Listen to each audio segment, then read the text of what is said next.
മകളെ നമസ്കാരം. നമ്മൾ അടുത്തായിട്ട് ചെക്ക് ചെയ്യാൻ പോകുന്നത്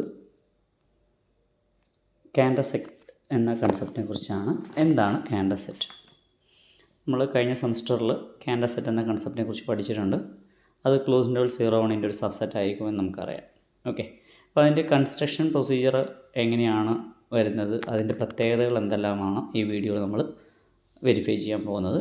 let us given I equal to close interval 0, 1. Okay. We know that this closed interval 0, 1 is a closed and bounded interval in R. How to create or construct our candidate from closed interval 0, 1? There are several steps to construction. The first step is we have to subdivide our closed interval 0, 1 into 3 equal parts and remove the middle open interval. Okay, that means we subdivide it into closed 0, 1 by 3, open 1 by 3, 2 by 3, and 2 by 3, 1. Okay, and remove the middle third open interval 1 by 3, 2 by 3. അതായത് close interval 0, 1 3 equal പാർട്സുകളായിട്ട് cut ചെയ്യുന്നു. അതിനകത്ത് middle വരുന്ന open പോർഷനെ നമ്മൾ remove ചെയ്യുന്നു. അതായത് first ടേമിൻ്റെ right hand point 1 by 3യും മൂന്നാമത്തെ ടേമിൻ്റെ ലെഫ്റ്റ് ഹാൻഡ് പോയിൻറ്റ് 2 by 3യും നമുക്ക് ക്ലോസ് ചെയ്ത് നിർത്തിയിട്ട് മിഡിൽ വരുന്ന open interval 1 by 3, 2 by 3 remove ചെയ്യും.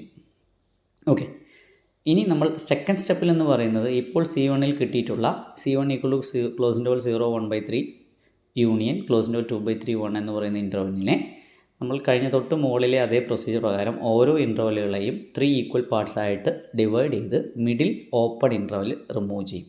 അപ്പോൾ 0, 1 by 3യെ 3 ഡിവൈഡ് ചെയ്യുക എന്ന് പറഞ്ഞു കഴിഞ്ഞാൽ 1/9 എന്ന ഫോമിലേക്ക് വരും. 0, 1/9, 2/9, 0, 1/9, 1/9, 2/9, 2/9, 3/9 എന്ന ഫോമായിരിക്കും. അതിൽ ഓപ്പൺ ആയിട്ടുള്ള ടേം ഓപ്പൺ ഇൻ്റർവൽ 1/9, 2/9 നമ്മൾ റിമൂവ് ചെയ്യും. അതുപോലെ തന്നെ രണ്ടാമത്തെ ഇൻ്റർവൽ ആയിട്ടുള്ള 2 by 3, 1 എന്നുള്ളതിനെ നമ്മൾ 3 ഡിവൈഡ് ചെയ്യുന്നു. അതായത് 3 ഡിവൈഡ് ചെയ്യുമ്പോൾ ഫസ്റ്റ് ടേം എന്ന് പറയുന്നത് 6/9, 7/9 ആയിരിക്കും. സെക്കൻഡ് ടേം എന്ന് പറയുന്നതും 7/9, 8/9. ലാസ്റ്റ് ടേം എന്ന് പറയുന്നത് 8/9, 1 ആണ്. അല്ലെങ്കിൽ 8/9, 9/9 എന്ന് വേണമെങ്കിൽ പറയാം. അതിനകത്ത് മിഡിൽ ഓപ്പൺ ഇൻ്റർവൽ ആയിട്ടുള്ള 7/9, 8/9 റിമൂവ് ചെയ്യുന്നു. ഓപ്പൺ ഇൻ്റർവൽ 7/9, 8/9 റിമൂവ് ചെയ്യുന്നു. അപ്പോൾ ആദ്യത്തെ സ്റ്റെപ്പിൽ നമ്മൾ middle third 1 by 3, 2 by 3 remove ചെയ്തു. രണ്ടാമത്തെ സ്റ്റെപ്പിൽ 2 ഓപ്പൺ ഇൻ്റർവലുകളാണ് റിമൂവ് ചെയ്തത്. ഓക്കെ, അപ്പോൾ നമുക്ക് C1ൽ 2 ക്ലോസ് ഇൻ്റർവൽ കിട്ടുന്നു. ഓരോന്നിൻ്റെയും ലെങ്ത്ത് 1 by 3 ആണ്. C2ൽ 4 ക്ലോസ് ഇൻ്റർവൽ കിട്ടുന്നു. ഓരോന്നിൻ്റെയും ലെങ്ത്ത് എന്ന് പറയുന്നത് 1/9 ആണ്. അപ്പോൾ 2 സ്ക്വയർ ക്ലോസ് ഇൻ്റർവൽസ് ഉണ്ട്. C1ൽ 2⁻1 ക്ലോസ് ഇൻ്റർവൽ ഉണ്ട്. അപ്പോൾ ഫസ്റ്റ് സ്റ്റെപ്പിൽ ഒരു ഓപ്പൺ ഇൻ്റർവലാണ് റിമൂവ് ചെയ്തത്. അത് 2�0 open intervals having length 1 by 3.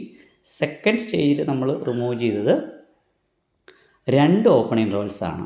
Okay, രണ്ടിൻ്റെയും ലെങ്ത്ത് ആദ്യത്തെ ഓപ്പൺ ഇൻ്റർവൽ 1/9, 2/9, രണ്ടാമത്തേത് 7/9, 8/9. രണ്ടിൻ്റെയും ലെങ്ത്ത് 1/9 ആണ്. അപ്പോൾ 2⁻1 ഇൻ്റർവൽസ് ആണ്. അപ്പോൾ തേർഡ് സ്റ്റേജിലാവുമ്പോൾ നമ്മൾ C3ലാണെങ്കിൽ എത്ര ഇൻ്റർവൽ ഉണ്ടാവും? 2 ക്യൂബ് ഇൻ്റർവൽസ് ഉണ്ടാവും. 2 ക്യൂബ് ക്ലോസ് ഇൻ്റർവൽസ്, അതായത് 8 ഇൻ്റർവലുകളാണ് ഉണ്ടാവുക. റിമൂവ് ചെയ്ത ഓപ്പൺ ഇൻ്റർവലുകളുടെ എണ്ണം നമുക്ക് 2 സ്ക്വയർ ആയിരിക്കും. 4 നമ്മൾ റിമൂവ് ചെയ്യും. ഓക്കെ, അങ്ങനെ kth സ്റ്റേജിലാവുമ്പോൾ നമുക്ക് CK എന്ന് പറയുന്നത് CK is the union of 2⁻k close interval. Each interval has length 1 by 3⁻k. Okay, and at this stage V remove 2⁻k-1 open intervals. ഇപ്പോൾ 2⁻k ക്ലോസ് ഇൻ്റർവൽസ് ആണ് ഉണ്ടായെങ്കിൽ remove ചെയ്യണതിൻ്റെ എണ്ണം 2⁻k-1 open interval and it will have the length 1 by 3⁻k. എല്ലാവരും length 1 by 3⁻k ആയിരിക്കും, open ആയാലും closed ആയാലും. Okay, അപ്പോൾ ഇത്തരത്തിൽ നമ്മൾ CK എന്ന് പറയുന്ന ഈ പ്രോസസ്സ് കണ്ടിന്യൂ ചെയ്യുമ്പോൾ നമുക്ക് CK എന്നുള്ളൊരു സീക്വൻസ് കിട്ടും. CK sequence of sets such that CK consists of 2⁻k closed interval, or it is a union of 2⁻k closed interval and each has length 1 by 3⁻k.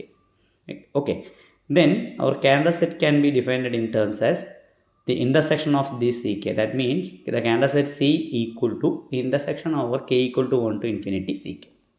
ഇപ്പോൾ ഇങ്ങനെ ഓരോ സ്റ്റെപ്പിൽ കിട്ടിയിട്ടുള്ള സെറ്റുകളുടെ ഇൻ്റർസെക്ഷനാണ് നമ്മൾ C എന്ന് പറയുന്നത്. അപ്പോൾ ഇവിടെ പ്രത്യേകം നോട്ട് ചെയ്യേണ്ട കാര്യം C1-നുള്ളിലാണ് C2 ഉള്ളത്. അപ്പോൾ C1 contains C2 contains etcetera എന്നാണ് നമുക്ക് പോകുക. ഓക്കെ, അപ്പോൾ C1-ന് ഉള്ളിലാണ് C2, C2-നുള്ളത് ഒരു ഡിസെൻഡിങ് ചെയിൻ ആയിട്ടാണ് നമുക്ക് ഇവിടെ C1, C2, C3 കിട്ടുന്നത്. ഇത്തരത്തിലുള്ള ഇൻ്റർസെക്ഷനാണ് C എന്ന് പറയുന്നത്, പ്രത്യേകം ഓർക്കുക. ഓക്കെ, അപ്പോൾ ഈ കാൻഡ സെറ്റ് ഇതാണ് നമുക്ക് മനസ്സിലായി. ഇനി കാൻഡ സെറ്റിൻ്റെ പ്രത്യേകത നോക്കൂ, C1 എന്ന് പറയുന്ന രണ്ട് ക്ലോസ്ഡ് ഇൻ്റർവൽസിൻ്റെ യൂണിയനാണ്. Closed intervals are closed sets. Therefore C1 is a closed set. Upper bound 1 lower bound 0 അപ്പോൾ that is closed and bounded. അതുകൊണ്ട് C1 കോമ്പാക്റ്റ് കൂടി ആയിരിക്കും. അപ്പോൾ C1 ക്ലോസ്ഡ് ആണ്, ബൗണ്ടഡ് ആണ്, കോമ്പാക്റ്റ് ആണ്. ഇനി ക്ലോസ്ഡ് സെറ്റ് ആയതുകൊണ്ട് ഓട്ടോമാറ്റിക്കലി അത് മെഷറബിൾ ആയിരിക്കും. അപ്പോൾ C1 മെഷറബിൾ ആണ്. ഓക്കെ, ഇതുപോലെ തന്നെയാണ് C2 ക്ലോസ്ഡ് ആയിരിക്കും, ബൗണ്ടഡ് ആയിരിക്കും, കോമ്പാക്റ്റ് ആയിരിക്കും, മെഷറബിൾ ആയിരിക്കും. കാരണം അത് ക്ലോസ്ഡ് സെറ്റ് ആയതുകൊണ്ട് മെഷറബിൾ ആയിരിക്കും. പിന്നെ കംപ്ലീറ്റ് ആയിരിക്കും എന്ന് വേണമെങ്കിൽ നമുക്ക് പറയാം. കംപ്ലീറ്റ് നമ്മൾ കഴിഞ്ഞ സെമസ്റ്ററിൽ പഠിച്ചിട്ടുണ്ടാവും. കംപ്ലീറ്റ് എന്നുള്ള വാക്കും ഉപയോഗിക്കാൻ വേണമെങ്കിൽ. ഓക്കെ, അപ്പോൾ നമുക്ക് ഈ ഇൻ്റർവെല്ലുകളുടെ പ്രത്യേകത മനസ്സിലായി. അപ്പോൾ സ്വാഭാവികമായിട്ട് countable intersection of closed sets അല്ലെങ്കിൽ in generally arbitrary intersection of closed set closed ആണ്. അതുകൊണ്ട് C ക്ലോസ്ഡ് ആണ്. അപ്പോൾ കാൻഡ സെറ്റ് ഒരു ക്ലോസ്ഡ് സെറ്റാണ്. അതിന് upper bound 1 lower bound 0 that means closed and bounded ആണ്. അതുകൊണ്ട് കാൻഡ സെറ്റ് ഇറ്റ് സെൽഫ് എന്ത് സെറ്റാണ്? ഒരു കോമ്പാക്ട് സെറ്റാണ്. കോമ്പാക്ട് സെറ്റാണെന്ന് മാത്രമല്ല ക്ലോസ്ഡ് സെറ്റ്സ് ഒക്കെ മെഷറബിൾ ആണ്. അപ്പോൾ CKs മെഷറബിൾ ആയതുകൊണ്ട് countable intersection of measurable set again measurable ആയിരിക്കും. കാരണം സിഗ്മ ആൾജിബ്ര ഫോം ചെയ്യുന്നതുകൊണ്ട്. അതുകൊണ്ട് നമ്മുടെ കാൻഡ സെറ്റ് ഒരു മെഷറബിൾ സെറ്റ് കൂടിയായിരിക്കും. അപ്പോൾ കാൻഡ സെറ്റിൻ്റെ പ്രത്യേകത ക്ലോസ്ഡ് ആണ്, ബൗണ്ടഡ് ആണ്, കോമ്പാക്റ്റ് ആണ്, കംപ്ലീറ്റ് ആണ്, മെഷറബിൾ ആണ്. ഇത്രയും കാര്യങ്ങളാണ് നമ്മൾ പഠിച്ചത്. ഇനി നമ്മൾ പ്രൂവ് ചെയ്യാൻ പോകുന്ന അടുത്ത രണ്ട് പ്രധാനപ്പെട്ട പ്രോപ്പർട്ടി എന്ന് പറയുന്നത് കാൻഡ സെറ്റ് അൺകൗണ്ടബിളുമാണ്, മെഷർ 0 ആണെന്ന് നമ്മൾ പ്രൂവ് ചെയ്യാൻ പോകുന്നത്. Cantor set is uncountable set with measure 0. സാധാരണ നമ്മൾ കൗണ്ടബിൾ സെറ്റിൻ്റെയൊക്കെ മെഷർ 0 ആണ്. കോൺവേഴ്സ് ശരിയാണോ എന്നൊരു ക്വസ്റ്റ്യൻ ഉണ്ട്. Every countable set has measure 0. What about the converse? Converse ശരിയാവണമെന്നില്ല. കാരണം മെഷർ 0 ആയിട്ടുള്ള സെറ്റുകൾക്ക് അൺകൗണ്ടബിലിറ്റി ഉണ്ടായേക്കാം. അതിനുള്ള എക്സാമ്പിളാണ് കാൻഡ സെറ്റ്. അപ്പോൾ കാൻഡ സെറ്റിൻ്റെ മെഷർ 0 ആണ്, പക്ഷേ അത് അൺകൗണ്ടബിൾ ആണ്. അപ്പോൾ അതാണ് പ്രൊപ്പോസിഷൻ 19 നമ്മൾ പ്രൂവ് ചെയ്യുന്നതിന്. അപ്പോൾ നമ്മൾ ആദ്യം suppose that C is the Cantor set. That means C is the intersection of CKs from our construction of Cantor set. That means C can be written as intersection K equal to 1 to infinity CK. Each CK is closed because it is the union of 2 raised to K closed intervals and each has length 1 by 3 raised to K. Each CK is closed means the countable intersection of closed set is closed. That means C is closed. That means our Cantor set is a closed and bounded set. First we need to prove it is closed. Look at that, each CK is the union of 2 raised to K closed intervals of length 1 by 3 raised to K. So your finite union of closed set is closed. That means each CK is closed. And C is the countable intersection of CK. Intersection of closed sets again closed. That means C is a closed set. Okay. അത് ബൗണ്ടഡും ആയിരിക്കും. കാരണം 1 upper ബൗണ്ടും 0 lower ബൗണ്ടാണെന്ന് already സൂചിപ്പിച്ചിരുന്നു. ഇനി next prove ചെയ്യാൻ പോകുന്നത് അതിൻ്റെ measure 0 ആണെന്നാണ് നമ്മൾ പറയാൻ പോകുന്നത്. മെഷർ 0 ആണ് പ്രൂവ് ചെയ്യാൻ വേണ്ടി നമ്മൾ ആദ്യം CKസിൻ്റെ മെഷർ കണ്ടുപിടിക്കുകയാണ്. We know that CK is the union of 2 raised to K closed intervals. ആ ക്ലോസ്ഡ് ഇൻ്റർവലുകളെ ഞാൻ IJ എന്നാണ് പേര് കൊടുക്കുന്നത്. J varies from 1 to 2 raised to K. കാരണം CKയിൽ മൊത്തം ഇൻ്റർവലുകളുടെ എണ്ണം 2 raised to K ആണ്. ഓരോന്നിൻ്റെയും length 1 by 3 raised to K ആണ്. Therefore M star of CK can be written as CK എന്ന് പറയുന്നത് എന്തായിരിക്കും? Union of 2 raised to K closed intervals IJ. Each has length 1 by 3 raised to K. That means M star of CK equal to M star of union J varies from 1 by 1 to 2 raised to K IJ. അപ്പോൾ measure of but it is measurable ആണ്. Measurable ആണെങ്കിൽ M star M equal ആണ്. Therefore M of the union. Okay, ഇനി നമുക്ക് IJs already disjoint ആണ്. Pair vice disjoint ആയതുകൊണ്ട് finite additivity ഇവിടെ apply ചെയ്യാം. എമ്മിൻ്റെ ലെബേക്ക് മെഷറിന് ഫൈനൈറ്റ് അഡിറ്റിവിറ്റി ഉണ്ട്. അത് പ്രകാരം sigma J varies from 1 to 2 raised to K measure of IJ എന്ന് എഴുതാം. മെഷർ ഓഫ് ദി യൂണിയനും സം ഓഫ് ദി മെഷറും സെയിം ആയിരിക്കും എപ്പോഴും പെയർ വൈസ് ഡിസ്ജോയിൻ്റ് ആകുമ്പോൾ. മെഷറബിൾ സെറ്റ് കൂടിയാണ്, അതുകൂടിയാണ് കേട്ടോ. Which is equal to sigma J varies from 1 to 2 raised to K length of IJ. കാരണം ഇൻ്റർവെല്ലിൻ്റെ ലെങ്ത്തും മെഷറും സെയിം ആണ്.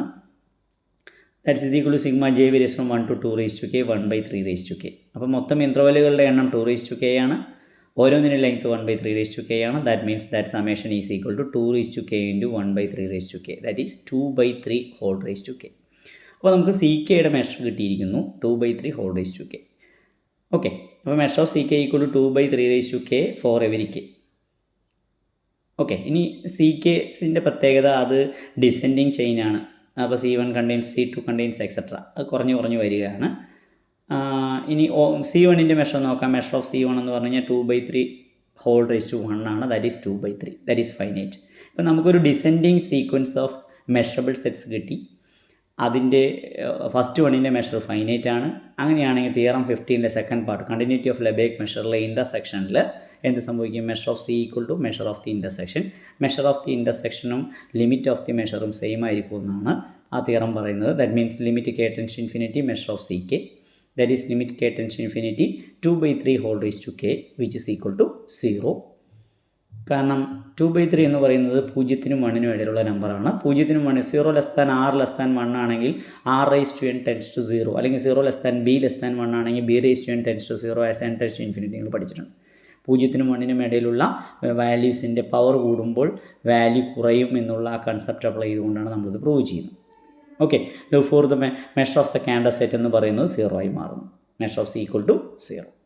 ഇനി നെക്സ്റ്റ് നമ്മൾ പ്രൂവ് ചെയ്യുമ്പോൾ കാൻഡർ സെറ്റ് അൺകൗണ്ടബിൾ ആണെന്ന് പ്രൂവ് ചെയ്യണം. അപ്പോൾ if possible that our Cantor set is a countable set, we need a contradiction. It is countable means it has an enumeration. That means we can arrange the elements of cantor set as a sequence form. That means C equal to capital C equal to small c1 comma c2 comma c3 comma etc. c1 c2 c3 are the members of the cantor set. Okay, but by the definition of the cantor set you know capital C equal to intersection k varies from 1 to infinity capital CK. അപ്പോൾ ഇവിടെ പ്രത്യേകം ശ്രദ്ധിക്കുക, capital സീസും small C ഉണ്ട്. Small C മെമ്പേഴ്സാണ്. Capital C എന്ന് പറയുന്നത് കാൻഡർ സെറ്റാണ്. ക്യാപിറ്റൽ സി കേസ് എന്ന് പറയുന്നത് കാൻഡർ സെറ്റിൻ്റെ കൺസ്ട്രക്ഷനിൽ വരുന്ന ക്ലോസ്ഡ് സെറ്റുകളാണ്. ഓക്കെ, അതിൻ്റെ സി കേസിൻ്റെ പ്രത്യേകത എന്താണ്? ഡിസെൻഡിങ് ചെയിനാണ്. തൊട്ട് മുന്നേ നമ്മൾ പറഞ്ഞത്. അപ്പോൾ ഈ സിയിലുള്ള ഓരോ പോയിൻറ്റും ഈ ഇൻ്റർസെക്ഷനിൽ എല്ലായിടത്തും ഉണ്ട്. അതായത് C K element of capital C1 for every K equal to 1 2 etcetera. അതായത് എല്ലാവരിലും ഉണ്ടെന്ന് പറഞ്ഞു കഴിഞ്ഞാൽ ഓരോ സെറ്റിലും ഉണ്ടെന്ന് അർത്ഥം. ക്യാപിറ്റൽ C1 എന്ന് പറഞ്ഞ സെറ്റിലും എല്ലാ പോയിൻറ്സും ഉണ്ട്. അതായത് കാൻഡർ സെറ്റിലെ മുഴുവൻ പോയിൻറ്സും ക്യാപിറ്റൽ C1-ലുണ്ട്. ഓക്കെ, ഇൻ പർട്ടിക്കുലർ സ്മോൾസ് ഫസ്റ്റ് പോയിൻറ്റും ആ സെറ്റിലുണ്ട്. ഫസ്റ്റ് പോയിൻ്റ് എന്ന് പറഞ്ഞാൽ small C1 member of capital C1. But capital C1 equal to close interval 0 1/3 union close interval 2/3 1 എന്നാണ്. അപ്പോൾ നിങ്ങൾ ആലോചിക്കുക, 0 1/3 ആൻഡ് 2/3 1 ആർ ഡിസ്ജോയിൻറ്റ് ഇൻ്റർവൽസ്. ഒരു പോയിൻ്റ് അതിലുണ്ടെന്ന് പറഞ്ഞു കഴിഞ്ഞാൽ, യൂണിയനിലുണ്ടെന്ന് പറഞ്ഞാൽ ഏതെങ്കിലും ഒന്നിൽ മാത്രമേ വരുള്ളൂ, ബിക്കോസ് അത് ഡിസ്ജോയിൻ്റ് ആയതുകൊണ്ട്. അപ്പോൾ C1 ഐദർ 0 1/3-ലായിരിക്കും അല്ലെങ്കിൽ 2/3 1-ലായിരിക്കും. അറ്റ് എ ടൈമിൽ രണ്ടും വരില്ല. അപ്പോൾ ഇത് 0 1/3 വരികയാണെങ്കിൽ 2/3 1-ൽ ഉണ്ടാവില്ല. അപ്പോൾ ഈ 2/3 1-ൽ ഇല്ലെങ്കിൽ അതൊരു ക്ലോസ് ഇൻ്റർവലാണ്. ഞാൻ അതിന് F1 എന്ന് പേര് കൊടുക്കും. That means we choose F1 is a closed interval in capital C1 such that small c1 not a member of F1. അപ്പോൾ ഈ F1 is a closed interval in capital C1 such that small c1 not a member of F1. ഇപ്പോൾ ഇനി നമുക്ക് അടുത്തത് നമുക്കറിയാം C K's, small C K's എല്ലാ C കെകളിലും ഉണ്ട്. അപ്പോൾ സ്വാഭാവികമായിട്ട് രണ്ടാമത്തെ പോയിൻ്റ് ആയിട്ടുള്ള സ്മോൾ C2 ക്യാപിറ്റൽ C2-ലും മെമ്പറായിരിക്കും. Small C2 is the member of capital C2. ഇനി സ്മോൾ C2-ൽ 4 ഇൻ്റർവലുകളാണുള്ളത്. 0 1/9 2/9 3/9 6/9 7/9 ആൻഡ് 8/9 1 എന്ന് പറയും. അപ്പോൾ ഈ സ്മോൾ C2 എന്ന് പറയുന്നത് ഈ 4 ഇൻ്റർവലിൻ്റെ യൂണിയനിലുണ്ടെന്ന് പറഞ്ഞു കഴിഞ്ഞാൽ ഏതെങ്കിലും ഒന്നിന് മാത്രമേ ഉണ്ടോ, ബിക്കോസ് ദേ ആർ ഡിസ്ജോയിൻറ്റ്. അപ്പോൾ സ്വാഭാവികമായിട്ട് ഇപ്പോൾ 0 1/9-ലാണെങ്കിൽ ഞാൻ തൊട്ട് മുന്നേ F1 എടുത്തത് 2/3 1 ആണെന്ന് വിചാരിക്കുക. ഫസ്റ്റ് സ്റ്റേജിൽ F1 ഈക്വൽ ടു 2/3 1 ആണ്. അതായത് C1-നെ കണ്ടെയ്ൻ ചെയ്യാത്ത ക്ലോസ് ഇൻ്റർവൽ 2/3 1 ആണെങ്കിൽ അതിനെ പാർട്ടീഷൻ ചെയ്ത് അല്ലെങ്കിൽ അതിനെ ഡിവൈഡ് ചെയ്ത് കിട്ടിയ ഇൻ്റർവൽസാണ് 6/9 7/9 8/9 1. അപ്പോൾ സ്വാഭാവികമായിട്ട് ഇപ്പോൾ സ്മോൾ C2 എന്ന് പറയുന്നത് 0 1/9 ഉണ്ടെങ്കിൽ 6/9 7/9 ഉണ്ടാവില്ല, 8/9 1 ഉണ്ടാവില്ല. അപ്പോൾ അതിൽ ഏതെങ്കിലും ഒന്നിനെ ഞാൻ F2 എന്ന് പേര് കൊടുക്കും. അപ്പോൾ F2-ൻ്റെ പ്രത്യേകത F2 is an interval in C2 such that small C2 not a member of C2. ഇനി അങ്ങനെയല്ല, ഈ സ്മോൾ C2 എന്ന് പറയുന്നത് ഇപ്പോൾ ഫോർ എക്സാമ്പിൾ 2/3 1-ലുണ്ട് എന്ന് വിചാരിക്കുക. സ്മോൾ C2 എന്ന് പറയുന്നത് F1-ലുണ്ടെങ്കിൽ പക്ഷേ F1-നെ ഞാൻ ഡിവൈഡ് ചെയ്തിട്ടാണ് C2-ലെ 2 ഇൻ്റർവൽ 6/9 7/9 8/9 1 ഉണ്ടായത്. അപ്പോൾ 6/9 7/9-ലോ അല്ലെങ്കിൽ 8/9 1-ലോ അതിലുണ്ടാവും. ഏതെങ്കിലും ഒന്നിലേ ഉണ്ടാവുള്ളൂ, ഒന്നിലുണ്ടാവില്ല. അപ്പോൾ 6/9 7/9-ലാണ് സ്മോൾ C2 ഉള്ളതെങ്കിൽ 8/9 1-ൽ സ്മോൾ C2 ഉണ്ടാവില്ല. അതിന് ഞാൻ F2 എന്ന് പേര് കൊടുക്കും. ദാറ്റ് മീൻസ് ഇൻ ഏത് ചോയ്സിലായാലും F2 is an interval in capital C2 such that small C2 not a member of F2 and ഒരു കണ്ടീഷൻ കൂടി വയ്ക്കുകയാണ്, F2 ആരുടെ സബ്സെറ്റുമായിരിക്കണം F1-ൻ്റെ. തൊട്ട് മുകളിൽ ആരാണോ F1 ചൂസ് ചെയ്തത് അതിൻ്റെ സബ്സെറ്റുമായിരിക്കണം F2.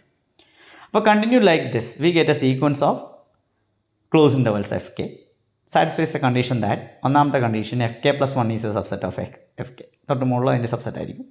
And F K is a subset of capital C K. മൂന്നാമത്തെ condition small C K not a member of F K. ഈ 3 കണ്ടീഷൻ സാറ്റിസ്ഫൈ ചെയ്യുന്ന ഒരു സീക്വൻസ് ഓഫ് ക്ലോസ് ഇൻ്റർവൽസ് ആണ് കിട്ടിയത്. ഇനി F K's closed and bounded intervals ആണ്. Closed and bounded intervals are compact sets ആണ്. Therefore F K's are compact sets. അപ്പോൾ compact സെറ്റുകൾ നമുക്കുണ്ട്. കോമ്പാക്ട് സെറ്റുകളുടെ പ്രത്യേകത, കോമ്പാക്ട് സീക്വൻസ് നമുക്ക് തന്നിട്ടുണ്ടെങ്കിൽ finite intersection non empty ആണെങ്കിൽ whole intersection non empty എന്ന് പറയുന്ന പ്രോപ്പർട്ടി നമ്മൾ പഠിച്ചിട്ടുണ്ട്, ഒരു തിയറം പഠിച്ചിട്ടുണ്ട്. അല്ലെങ്കിൽ നെസ്റ്റഡ് ഇൻ്റർവൽ പ്രോപ്പർട്ടി അറിയാം നമുക്ക്. അതായത് F1 subset of F2 subset of etcetera. അപ്പോൾ നെസ്റ്റഡ് ഇൻ്റർവൽ പ്രോപ്പർട്ടി പ്രകാരം നമുക്ക് എന്തറിയാം? The whole intersection is non empty. Okay, intervals ആണ്, നെസ്റ്റഡ് ഇൻ്റർവൽ പ്രോപ്പർട്ടി വെച്ചുകൊണ്ട് പറയാൻ പറ്റും. കാരണം F1 ഒരു ഇൻ്റർവലാണ്, അതിനുള്ളിലാണ് F2, അതിനുള്ളിലാണ് F3 എക്സെട്ര പോകുന്നു. കോമ്പാക്ട് സെറ്റ്സ് ആയതുകൊണ്ട് സ്വാഭാവികമായിട്ട് whole intersection non empty ആയിരിക്കും. That means we can find out a point small x which is inside the whole intersection. That means X is the member of intersection over K varies from 1 to infinity F K. പക്ഷേ F K's നമുക്ക് ആരുടെ സബ്സെറ്റാണ്? C കെയുടെ സബ്സെറ്റാണ്. അപ്പോൾ whole intersection is a subset of intersection C K. But intersection C K equal to C, അതായത് X സിയിലെ പോയിൻ്റാണ്. അത് കാൻഡൽ സെറ്റിലെ പോയിൻ്റാണ് എക്സ്, അത് ഹോൾ ഇൻ്റർസെക്ഷനിലുണ്ട് താൻ. ഓക്കെ, പക്ഷേ കാൻഡൽ സെറ്റിലെ പോയിന്റ് നമ്മൾ എന്യൂമറേഷൻ കൊടുത്തിട്ടുണ്ട്. അപ്പോൾ എക്സ് ഏതെങ്കിലും ഒരു C1 C2 C3 ഏതെങ്കിലും ഒരു പോയിൻ്റ് ആയിരിക്കും. വി പുട്ടിട്ട് CM എന്ന് പേര് കൊടുത്തു. അങ്ങനെയാണെങ്കിൽ CM ആണെങ്കിൽ ഇപ്പോൾ എക്സ് ഇൻ ദ ഹോൾ ഇൻ്റർസെക്ഷനിലുണ്ടെന്ന് പറഞ്ഞു കഴിഞ്ഞാൽ CM ഹോൾ ഇൻ്റർസെക്ഷനിലുണ്ട്. പക്ഷേ നിങ്ങൾക്കറിയാം F1 intersection F2 is a subset of F2 എന്നാണെന്ന് പറയാം, F1 എന്നും അറിയാം. അപ്പോൾ whole intersection is a subset of FM ആയിരിക്കും. അതായത് A intersection B is a subset of എയുമാണ്, A intersection B is a subset of ബിയുമാണ്. അപ്പോൾ whole intersection FK is a subset of FM ആണ്. എക്സ് ഓൾറെഡി ഹോൾ ഇൻ്റർസെക്ഷനിലുണ്ട്. That means X is the member of FM. X പറഞ്ഞോട് ആരാ? CM is the member of FM. പക്ഷേ ഞാൻ F കെയുടെ construction പ്രകാരം പറഞ്ഞിരിക്കുന്നത് CK not a member of FK എന്നാണ്. ഇപ്പോൾ ഇവിടെ കിട്ടിയത് CM member of FM which is a contradiction. അപ്പം ഞാൻ എന്ത് ചൂസ് ചെയ്തുകൊണ്ടാണ് ഇങ്ങനെ കോൺട്രഡിക്ഷൻ കിട്ടിയത്? കൗണ്ടബിൾ ആണെന്ന് പറഞ്ഞുകൊണ്ടാണ്. That means our Cantor set is an uncountable set. So you got or you can conclude the properties of Cantor set as Cantor set is a subset of closed intervals 0, 1 which is closed, which is bounded, which is compact, which is complete, which is measurable, which is uncountable, and it has measure 0. അതിൻ്റെ measure 0 ആയിരിക്കും. അപ്പോൾ ഒരു uncountable set with measure 0യ്ക്കുള്ള എക്സാമ്പിളാണ് Cantor set. പ്രത്യേകം ഓർക്കുക. Give an example of an uncountable set which has measure 0 അങ്ങനെ ചോദിക്കാം. അല്ലെങ്കിൽ every countable set has measure 0, what about the converse എന്ന് ചോദിച്ചു കഴിഞ്ഞാൽ കോൺവേഴ്സ് ശരിയാവണമെന്നില്ല. There is a counter example, that's our Cantor set. Okay, thank U.